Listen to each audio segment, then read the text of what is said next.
What is up, Steelers Nation? Thank you so much for jumping on to another episode of All Steelers Talk. I'm Noah Strackbine, joined always by my main man, Jacob Punturi. Find us on youtube.com/All Steelers Talker. Subscribe anywhere you get your podcast. The Pittsburgh Steelers made some moves yesterday that are good and bad, exciting, but at the same time, injuries are never good in the NFL. There is a wide receiver that is unhappy somewhere, and one NFL insider believes that he could end up in Pittsburgh and that they already have their eyes on him. And it's Wednesday, which means what's more likely is back. I'm so excited. It's a beautiful one here in the Berg. Mike Tomlin spoke yesterday. Aaron Rodgers is going to talk today. Maybe drop another, I'm happy to beat anybody in Seattle because screw the Seahawks. Who knows? Who cares? I'm fired up for it. How you feeling, my friend? Feeling good. Also searching for these ways for the revenge tour of Aaron Rodgers to continue. So we'll dig deep into that over the next couple of days too, just to turn over every stone. Non-football thing, real quick. I watched the movie Friendship last night, and I know you're not a movie guy, but Tim Robinson and Paul Rudd. I'm into it. Oh, you'd like it, man, dude. It is wild. It's like if you ever seen I Think You Should Leave, it's like that, but in a movie format, and it is crazy. I watched that, and I've had my mind blown from that, and I'm hoping to have my mind blown once again a little bit later today once Aaron Rodgers gives us a nice update. I love that. I was a Detroiters guy like years before. Yep. I like Detroiters surfaced. Everybody's like, dude, you watch this show called Detroiters? I was like, yeah, and like 2015. It was awesome. So shout out Tim Robinson and shout out Paul Rudd. I'll check it out. That is a one movie that I saw on some billboards and was like, oh, that looks like something I'm into. And I'm glad that it held up. What may or may not hold up is the Pittsburgh Steelers defense. And this is a good way to transition because our good friend Deshaun Elliott is out for a couple of weeks, but the Steelers brought in Jabril Peppers, which is a good move. I think a lot of people are excited about the move. A little disappointed that Deshaun's injured. Obviously, we're always disappointed when players get injured. A move that, people were pushing for. A move that brings another starter to the Steelers secondary that we talked about yesterday and what it means and just the baseline of the Jabril Peppers move and our thoughts on it. But it's time to dive a little bit deeper. When you look at the Jabril Peppers situation, he's in a secondary that now includes Juan Thornhill as the starter, Chuck Clark as the primary backup, and then him who essentially steps into Chuck Clark's role for right now, but things could change. And when you look at the grand scheme of things, Jabril Peppers up until a couple of months ago, really a couple of weeks ago, was a starter in the NFL, a captain for the New England Patriots. He's been a starter for a long time in this league and a guy that, Mike Tomlin has his eyes on pretty much everybody coming out of the NFL draft. And no, Jabril Peppers was not going to end up in Pittsburgh because this guy named TJ Watt ended up in Pittsburgh in that same draft class. And the Steelers, well, they won that one. They easily won that one. But Mike Tomlin does love what Peppers brings to the field. He's loved what Peppers has brought to the field for years. He's got obviously some familiarity with them because he started his career in Cleveland with the Browns.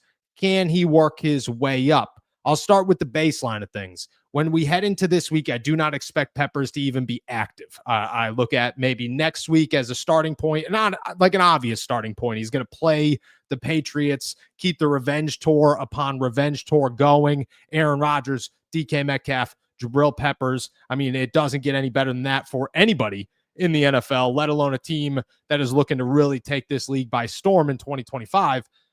When it goes to New England, how do you see the rotation shaking out? What do you see at the safety position, which probably includes a lot of Jalen Ramsey for the Steelers when they take the field at Gillette Stadium in week 3?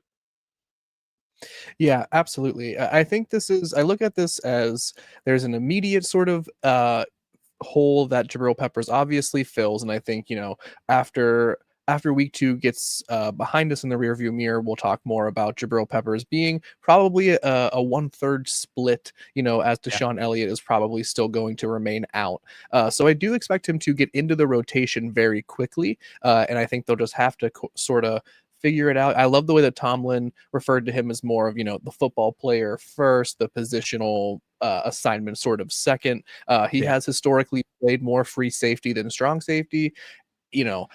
That is maybe the one area of slight concern that we can dive into. But I think for the most part, we'll just see a rotation of those 3 veterans there in the secondary. And then I also look at this as more of a long-term investment into the defense as well for 2 reasons. One, it'll be able to help Juan Thornhill be spelled once Deshaun Elliott is back. Then you have a nice, really solid 4-man rotation for your safeties. And Yeah. 2, what Jabril Peppers does very, very well, even as 29-year-old veteran in the league, is he defends the run very well, and he's a Hmm. very strong tackler. And if there was any, major takeaway or one takeaway that sort of stood out above the rest regarding the Pittsburgh Steelers defense, it was their lack of ability to stop the run against the New York Jets. So adding someone Yeah. who is a proven tackler, adding someone who has, throughout his career been very successful at helping to stop the run, I think that bodes well for the Pittsburgh Steelers, who are suddenly a very needy team when it comes to stopping the run and winning at the line of scrimmage. Yeah, I agree with that. I like that Jabril brings a physical presence to the Pittsburgh Steelers defense. I look at it and say Juan Thornhill is going to start. I eventually see Jabril Peppers overtaking Chuck Clark as that third guy and that second guy while Deshaun's out. And I don't know how long Deshaun's going to be out. According to Jordan Schultz, it's going to be a couple of weeks. I saw, and I said this yesterday on the podcast, that I saw Deshaun leaving the facility yesterday, just said, how you feeling, dude? Like, hope you're doing well. And he said, I'm gonna be good. Don't worry. And that's always a good sign. So I do expect him to come back. I expect him to come back in the next couple of weeks, probably mid-season form, right around that week 5-ish area where you're not going on IR. So they'll keep him off IR, but he'll probably miss about 3 to 4 weeks. Mhm. In that time, I expect week 2 to be Juan Thornhill and Chuck Clark. Week 3, I expect it to be Jabril Peppers and Juan Thornhill. And then I kind of want to see maybe a little bit more Jabril Peppers on running situations and a little bit of Juan Thornhill on passing situations. And I think that works out like really well because you want Jabril Peppers to be that physical guy. You want another Deshaun Elliott out there while Deshaun Elliott's gone. Juan Thornhill's not that guy. Juan Thornhill is not a every down tackler. And I'm not taking away from what Juan Thornhill is able to do. I'm just saying, Juan Thornhill's a coverage safety, and he's always been a coverage safety. Allowing Jabril Peppers to kind of become that starter, quote unquote, next to him, I think works really well. But also, Jalen Ramsey is another coverage guy. And you look back at the tape in week 1, Jalen Ramsey is in deep center field on the first play of the game for the Steelers defense. And he played there a ton. So I expect that to continue. And I expect Jabril to kind of become Deshaun Elliott, who played a lot of in the box for the Pittsburgh Steelers. Maybe I'm wrong here, but I think, honestly, at some point over the next 3 to 4 weeks, Jabril Peppers kind of becomes the guy at safety for the Steelers and out snaps, maybe not out starts, but out snaps Juan Thornhill and Chuck Clark just because he fits what they need there. And Jalen Ramsey's just, they're utilizing Jalen Ramsey as a safety and in the nickel when they need to. But if he's playing safety and everybody else is healthy, I could see Jabril just being that box safety while Jalen's deep.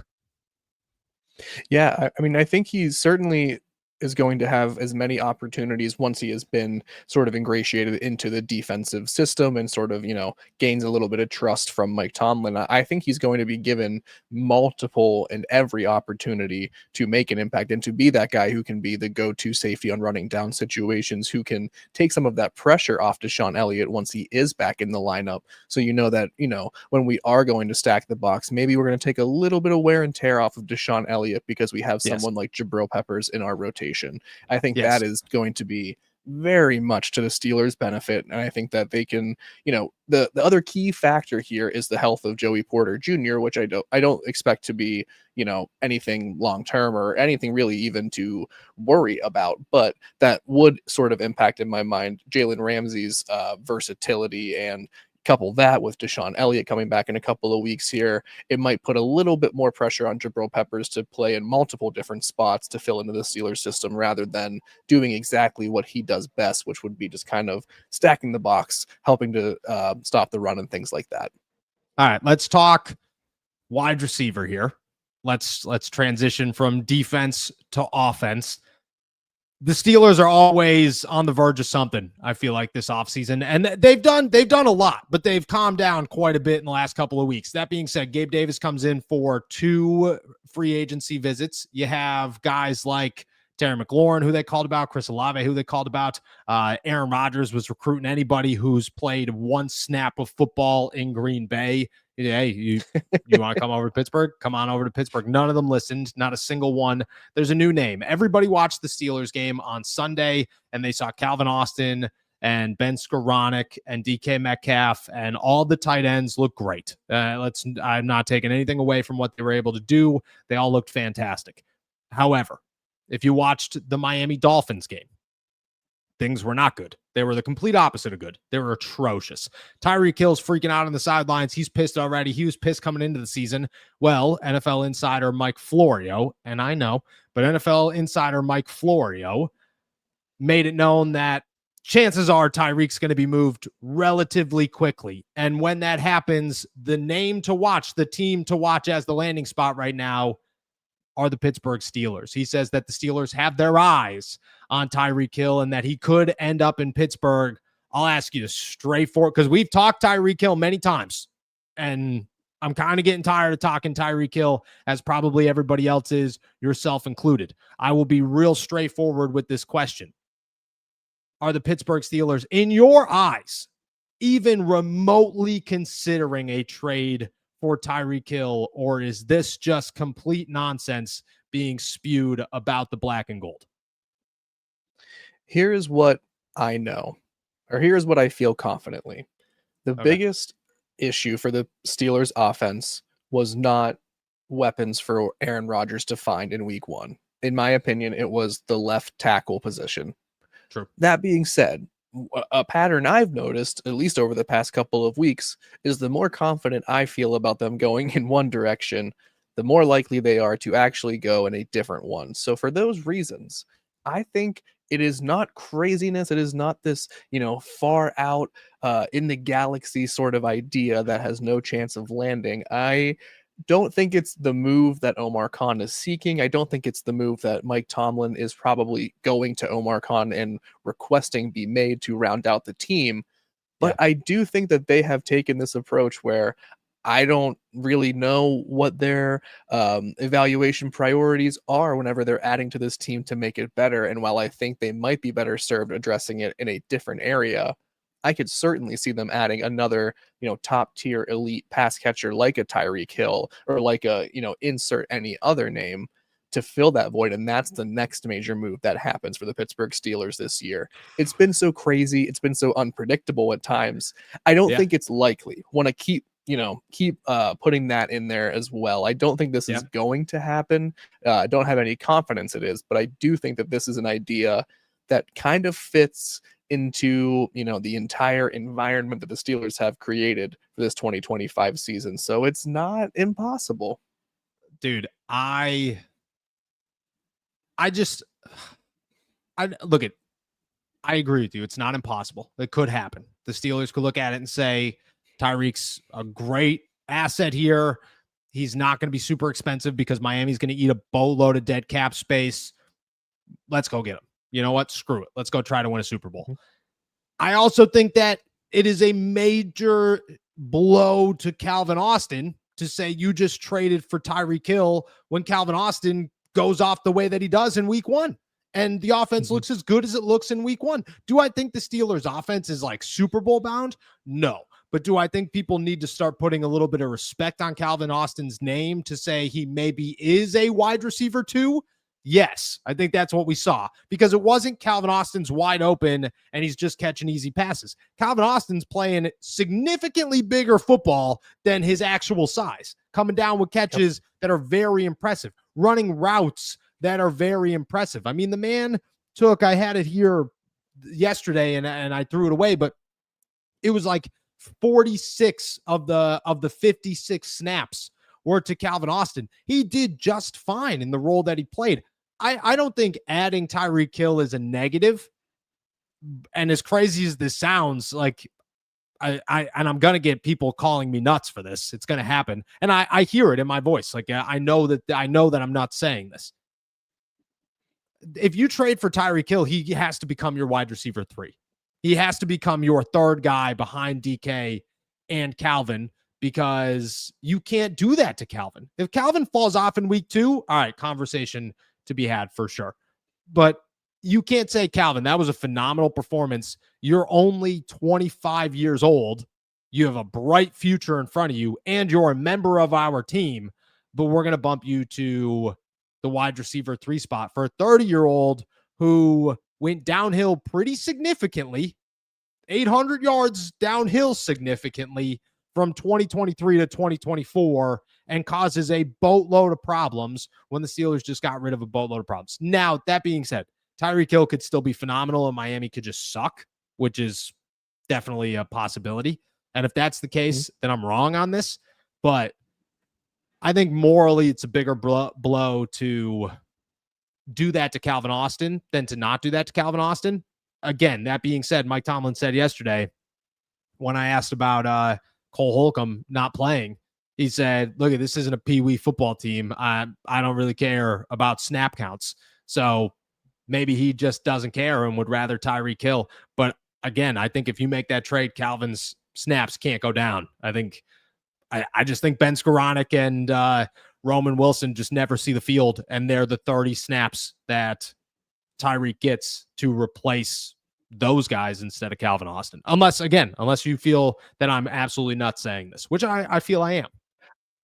I mean, no, I think I agree with like the sort of like the heart of what you're saying again, and that's what I meant too as well in my initial response. Like Calvin Austin was the least of the problems in the Steelers offense. Yeah. He was wonderful. He lines up for 30 plus snaps on the offensive side of the ball, and he comes down with 70 yards and a touchdown. Like that's wide receiver too. That's what we've been saying all summer long. Yep. So why, I understand. I think Mike Tomlin's answer about Pee Wee football and snap counts is hilarious, but like I certainly can see him, just preferring someone else to take those snaps over Calvin Austin, whether you and I think is deserved or not. But like, I just do not understand what adding Tyreek Hill, as much as I can see that, I can see it being slight possibility given how wild this season is. I think adding him does nothing, and I think it is one headache too far. And I've probably said that several times about potential additions for the Pittsburgh Steelers, but he just brings nothing but problems. And I just don't see how any part of his production can outweigh that, because what he brings, is significantly difficult to deal with, more difficult to deal with, I would imagine, than anything the Steelers have had recently. And as much as a player's coach, fall in line type of guy Tomlin gets everyone to become in Pittsburgh, I don't think that happens here with him. So I think you just gotta, I think Jalen Ramsey was ready to sort of like turn the corner, right? Like you watch him in like the interviews he's done this summer, the way he's talked to the media and stuff like that. You're like, is this the guy who got the same bad reputation, his first 7-8 years in the league for being, just like kind of feisty and difficult to deal with? Like, it doesn't seem that way now. And maybe it's just the right time, right place. Maybe Tyreek Hill is a totally different human than what he appears to be. We have certainly learned that to be the case with many Steelers, but I don't know. I'm going to keep on. Tyreek's a different one. Yeah, Tyreek is there are levels to this, and I feel like Jalen might be here. Tyreek might be up here. You know what I mean? And I just feel like that might be a little now, that being said, Tyreek fits perfectly into what the Steelers did in week 1. You know what I mean? And he probably has 130 yards and a touchdown catching those screen passes that Jonnu Smith and DK Metcalf got, because they looked great doing them. I can only imagine Tyreek Hill looks even better. So it fits perfectly. Again, though, I just feel like it's such a moral shot to Calvin Austin, who deserved that would it surprise me? Not at all. Would I do it? I'd have a hard time. I'd have a really, really hard time pulling that one off if I was the Pittsburgh Steelers. All right, let's round it off with this bad boy. It's Wednesday, which means it's what's more likely time. And I'm super excited for this one. I got a 4-pack for you to kick things off. And I feel the Pittsburgh Steelers, man. We've talked wide receivers the whole time, the whole entire offseason, and I want to stick with Tyreek Hill here because I think that's the perfect place to start in what's more likely is the Tyreek Hill situation and what could come of it, because you never know. Mike Florio is correct sometimes. Sometimes he's not. Yep. Mm-hmm. Sometimes he is. And we've already, it wasn't him. It was Jason LaCafora, who the other day before week 1, I don't know if you watched it, but I feel like 2 peas in a pod here, started the whole Tomlin's expected to be somewhere else. He's the next Andy Reid in the NFL. And I was like, really, guys? We didn't even play a game yet? Well, last year was Mike Florio. So, it always is, what's the big hitter? Let's talk about it. The Pittsburgh Steelers obviously get attention. So let's dive into it. Here we go with Tyreek Hill. What's more likely, my friend? The Steelers trade for him. The Steelers go get Tyreek from the Miami Dolphins and their 2-headed monster of DK Metcalf, and Tyreek Hill begins with Aaron Rodgers throwing the football. And this is the 2022 Pro Bowl All-Pro team 4 years later. Or the guy that he would replace, the guy that we both say morally don't replace him because it just kicks him right in the gut when he doesn't deserve to be kicked right in the gut, Calvin Austin, leads the Steelers in touchdowns in 2025, which you might say is crazy and ridiculous until you look at the touchdown total right now and realize he's beaten DK Metcalf, who you would guess would lead the team in touchdowns this season, by 1. And if that trend continues, all he's got to do is beat him by 1. Tyreek Hill ends up a Pittsburgh Steeler, or Calvin Austin leads this team in touchdowns in 2025. What's more likely? Wow. You are a devious bastard to start this one off here, Noah, but I think I have to go with Calvin Austin III leading the Steelers in touchdowns is more likely than them going out and acquiring Tyreek Hill. And I think there is just a little bit of credence to my argument here because his biggest competition that you mentioned, DK Metcalf, has not reached double digits in reception touchdowns since the 2021 season, I'll have you know. All-Pro years. So I think, here we go. I think if, on the trend Calvin Austin's on now, we got a 17 reception touchdown season incoming. That should be enough to outdo DK Metcalf.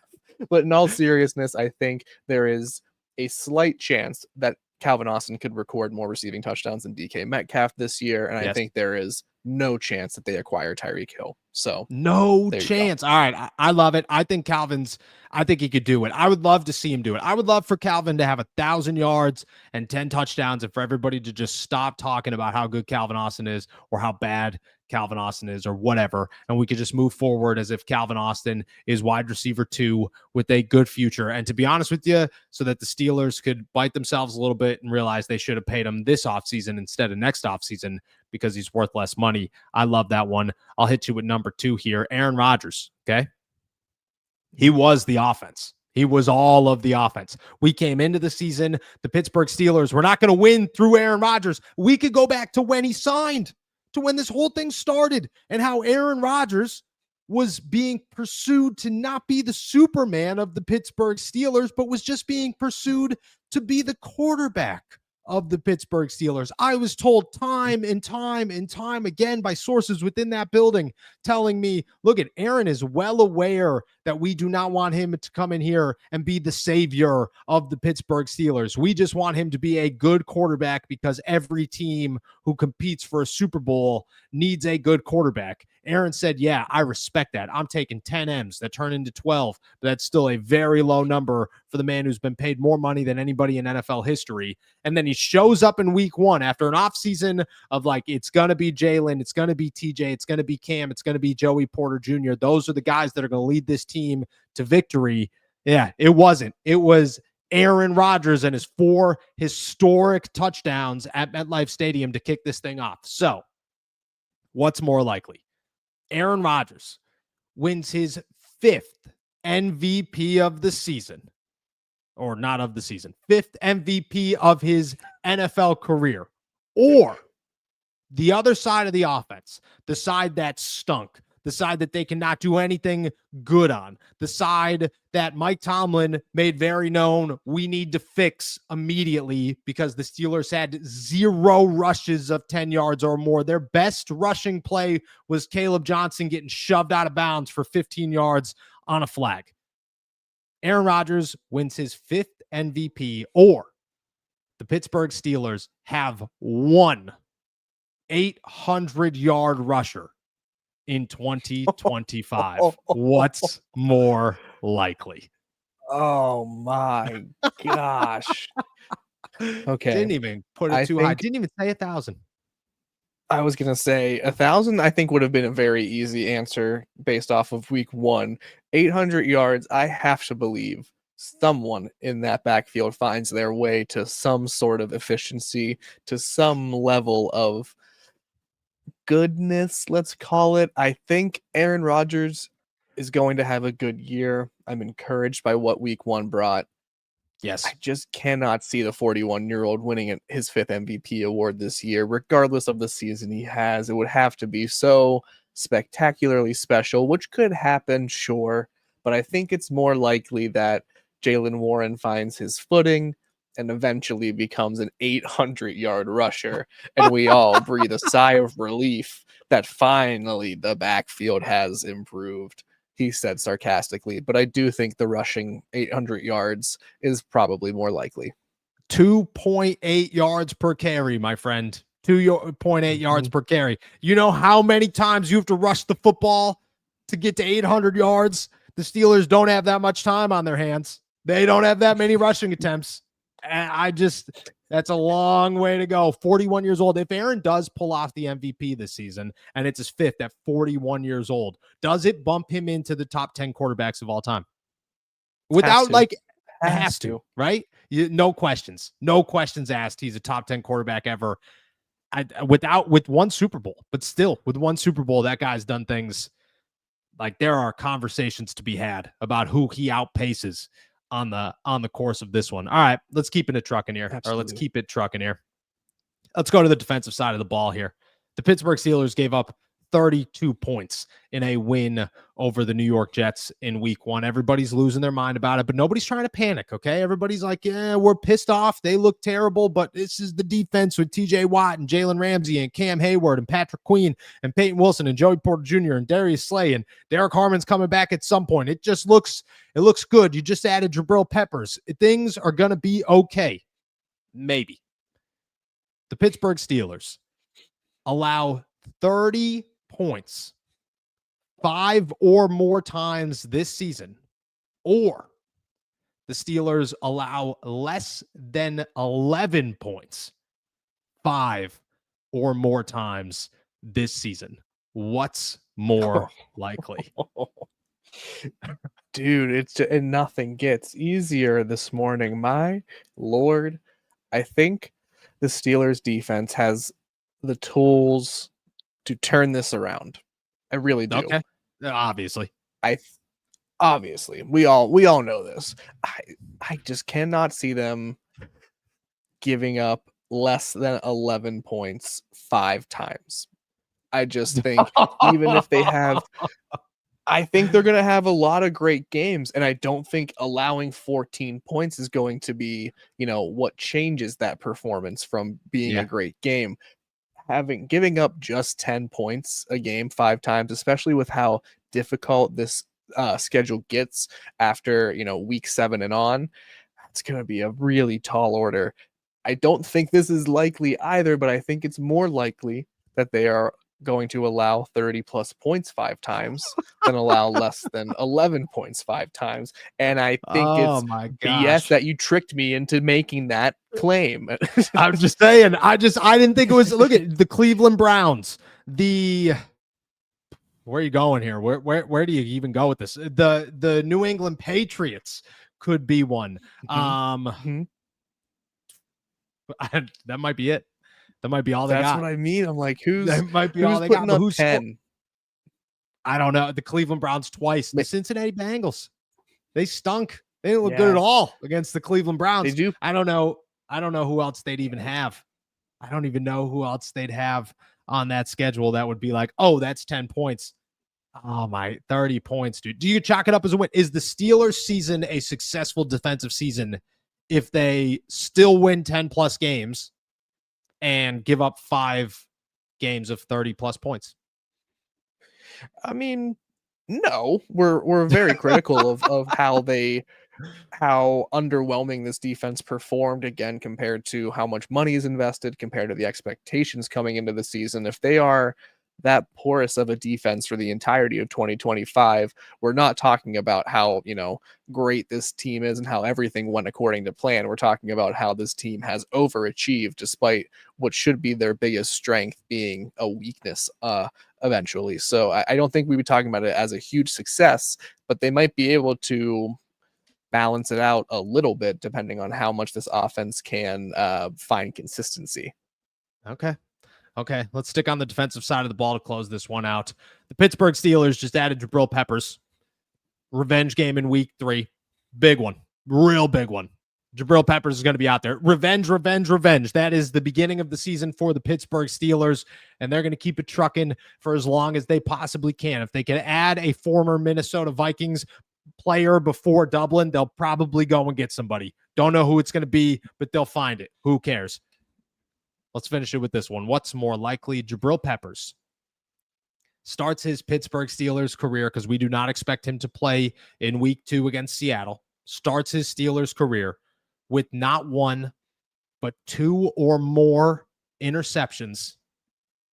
We'll change it to turnovers. We'll go turnovers. 2 or more turnovers, or the Pittsburgh Steelers take a big fat L at Gillette Stadium and walk out of there losers to the New England Patriots. Revenge or die? What's more likely? I hate you for this. I hate that you're making me say this. I think I've said this a couple of times. I believe the New England Patriots game going into Gillette Stadium has all of the makings of a trap game for the Pittsburgh Steelers, even early in the schedule. I hope Jabril Peppers can be that big of an impact player, but I'm not going to lose sleep over it when it doesn't happen. I think it's more likely they walk into Foxborough and they walk out losers than it is that Jabril Peppers will force 2 turnovers in his debut. I'm sorry. You did this. You made this. You made me do this. Okay? I did it twice. I'm just saying 2 interceptions, 2 fumbles. It's possible. It is revenge games have that. Sure. You know what I mean? We just watched Aaron Rodgers throw for 4 touchdowns at 65 years old in his first game against the Jets. Like, anything's DK Metcalf is on pace for 700 yards and 13 touchdowns against the Seattle Seahawks in week 2, and the game hasn't even started. It could happen. It could happen. I'm just saying it could happen. Big fat L would stink. It would be the worst way. What hurts more for the Steelers? A loss to Seattle in week 2 at home, or a loss in New England in a trap game to the Patriots? What's the worst loss? The Patriots. The Seahawks, you can find, you can blame it on maybe Sam Darnold having a heroic game and maybe he's still, a strong performer or something like that. You can chalk some of that L up to parts of the Seahawks game. If you go into Gillette Stadium and lose to Drake May and the Patriots, it's same old Steelers. That's the message that everybody's saying if they come out of that game with a loss, because they should win handedly. So I think, the Seahawks, they should beat as well. But the trap game, you cannot fall victim to the trap game this early in a season where you are trying to avenge so many things that have gone wrong in the past. It just can't happen. Yikes. Big yikes. But I agree with you. Here's the thing. Jabril Peppers, multi-interceptions. Big Jabril Peppers guy. Have been. Glad they drafted TJ Watt. Thought they were going to draft Jabril Peppers. Just saying. Just saying. With that said, guys, we're heading out of here. Thank you so much for jumping on to another episode of All Steelers Talk. Make sure to subscribe to us on YouTube, youtube.com/All Steelers Talk. Check us out anywhere you get your podcasts. And as always, find all of our work at si.com/NFL/Steelers. With that said, we'll be back tomorrow. Enjoy another beautiful day in the Berg. Peace.